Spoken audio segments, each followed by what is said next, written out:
दूर से पैदल चलकर आया हूँ तो मेरा हाथ थोड़ा ये हाथ दर्द कर रहा है, इसलिए तो कन्हैया बोले अरे मित्र पहले बताते, इतनी देर से मैं पैर दबा रहा था, हाथ दबा लेता। नहीं सुदामा, हाथ को हाथ मत लगाना। पोटली निकाली और पोटली निकाल कर चावल खाने लगे। पोटली निकाल कर पोटली खोली।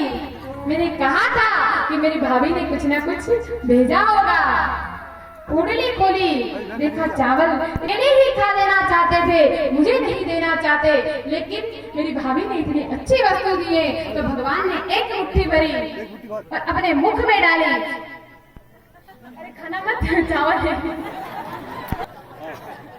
तो एक मुट्ठी भरी और अपने मुख में डाली। और भगवान कहते हैं कि जो सुख राजाओं को मिलता है वो सुख मैं सुदामा को देता हूँ। और दूसरी मुट्ठी भरी और अपने मुख में डाली कि जो सुख देवताओं को राजाओं को देवताओं को प्राप्त होता है वो सुख मैं सुदामा को देता हूँ। और जैसे ही तीसरी मुट्ठी भरी और खाने लगे तो रुक्मणी मैया ने हाथ पकड़ लिया। क्या करते हो, सभी ब्राह्मण को ही दे दोगे तो फिर हमें कहाँ रखोगे। और याद करो आपके वक्ष स्थल पर लात मारने वाला भी एक ब्राह्मण ही था और ये भी एक ब्राह्मण है। तो भगवान कहते हैं देवी कैसी बात करते हो, अरे तुम याद करो कि तुम्हारी पत्रिका लाने वाला भी एक ब्राह्मण था। अगर सुदेव ब्राह्मण नहीं आता तो आज आपका विवाह हमारे साथ नहीं होता।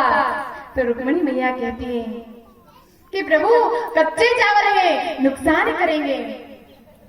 तो सुदामा बोले हाँ कन्हैया बहु सही बोल रही है, कच्चे चावल है, नुकसान करेंगे। तो भगवान ने 2 मुट्ठी चावल में सुदामा को त्रिलोकी का सुख दिया है। और अब सुदामा आए 6 महीने पैदल चलकर आए, लेकिन एक दिन से अधिक नहीं रुके। सुदामा कहते हैं कन्हैया मिल लिए, दर्शन भी कर लिए और अब जाने की आज्ञा दीजिए। अब जाने की आज्ञा दीजिए। तो कन्हैया कहते हैं अरे मित्र 1-2 दिन और रुकते, लेकिन सुदामा कहते हैं नहीं मित्र फिर कभी आएंगे। और अब सुदामा ने कुछ मांगा और ना कन्हैया ने कुछ दिया, क्योंकि कन्हैया ने तो सुदामा को बिन मांगे ही सारा सुख दे दिया। लेकिन अब सुदामा खाली हाथ आए थे और खाली हाथ जा रहे हैं। जो वस्त्र पहनकर आए थे कन्हैया ने फिर वही वस्त्र पहनाए और अब सुदामा जा रहे हैं। तो रास्ते में बहुत सारे चोर आए और चोरों ने सुदामा को घेर लिया कि आपके पास क्या है। तो सुदामा कहते हैं वाह कन्हैया बड़ी कृपा करी, हमने तुझसे कुछ मांगा नहीं और तूने कुछ दिया नहीं, अगर कुछ देता तो ये चोर वैसे ही छीन लेते। और अब सुदामा अपनी नगरी में जाते हैं। अपनी नगरी में यह कहा गई और भगवान ने योग माया को आदेश दिया कि सुदामा की जो झोपड़ी है वहाँ हमारे महल के जैसा महल बनाओ। तो विश्वकर्मा जी और योग माया ने पूरी नगरी को सुशीला मैया से कहते हैं कि आपकी झोपड़ी को महल बनाना है। तो सुशीला मैया कहती है नहीं, अगर महल बनाना चाहते हो तो पहले आप मेरी पूरी नगरी को सुंदर बनाओ, फिर ही हमारे महल बनाना। तो पूरी नगरी को सुंदर सजाया गया और नाम दिया सुदामापुरी। और सुदामा अपने नगर में आए, देखा हमारी झोपड़ी नहीं है। अरे हमारी झोपड़ी कहाँ गई? द्वारपाल खड़े थे, क्यों भैया हमारी झोपड़ी कहाँ गई? यहाँ हमारा बच्चा रहता है, हमारी पत्नी, झोपड़ी कहाँ गई? ये किसका मकान है, ये किसका महल है?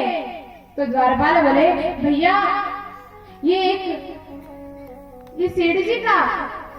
अरे भैया आपके महल के सेठ जी कौन है, उन्हें बुलाइए, उनसे पूछना है हमारे बच्चे, हमारी पत्नी, हमारी झोपड़ी कहाँ गए। तो द्वारपाल बोले नहीं भैया ये किसी सेठ जी का महल नहीं है। बोले किसका है? तो बोले ब्राह्मण का। बोले ब्राह्मण तो हम ब्राह्मण हैं, लेकिन कोई ब्राह्मण होगा। अरे अपने ब्राह्मण को बुलाइए, मेरी झोपड़ी। द्वारपाल बोले ब्राह्मण यहाँ नहीं है। कहाँ गए? क्या नाम है ब्राह्मण का? बोले ब्राह्मण का नाम सुदामा। अरे सुदामा नाम तो मेरा है, लेकिन मेरा महल कहाँ से हो सकता है? मेरी तो झोपड़ी थी। क्यों भैया, आपके सुदामा ब्राह्मण कितने दिन हो गए? कहाँ गए हैं? बोले द्वारिका गए। बोले कितने दिन हुए? बोले 6 महीने हो गए।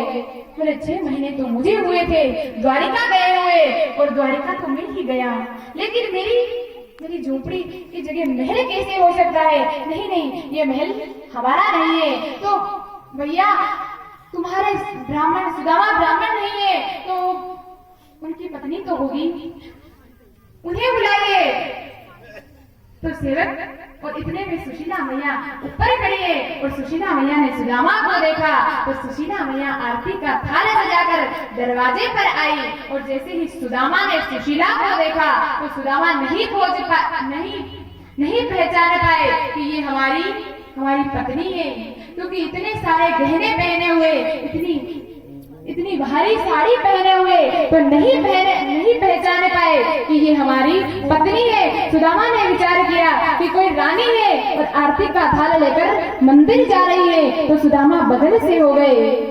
सुशीला मैया जाकर चरणों में गिर गई कि स्वामी हमें नहीं पहचाना, मैं सुशीला तुम? बोले हाँ स्वामी, सब मुरली वाले की कृपा है। तुम्हें दर्शन चाहिए थे, तुम्हें दर्शन मिल गए, और मुझे धन चाहिए था, मुझे धन मिल गया, सब उस मुरली वाले की कृपा है। तो सुदामा कहते हैं कि देवी आपको धन चाहिए था, आप रहो महलों में, हम महलों में नहीं रहेंगे, हम कुटिया में रहेंगे। और सुदामा जी ने अपनी पीठ घुमाई, जाने लगे तो अंदर से आवाज आई, सुदामा कहाँ जाते हो? और जैसे ही पीछे घूमकर देखा तो उस महल के बीच आंगन में मुरली वाला बैठा है। सुदामा दौड़ते हुए गए और चरणों में गिर गए। सुदामा कहते हैं मैंने कुछ मांगा नहीं, लेकिन उस कन्हैया ने सब कुछ दे दिया। तो सुखदेव जी कहते हैं कि भगवान द्वारिका में रहते हुए भगवान ने किसी का उद्धार किया है। और अब आगे सुखदेव जी महाराज कहते हैं कि युधिष्ठिर जी महाराज ने राजसू यज्ञ करवाया।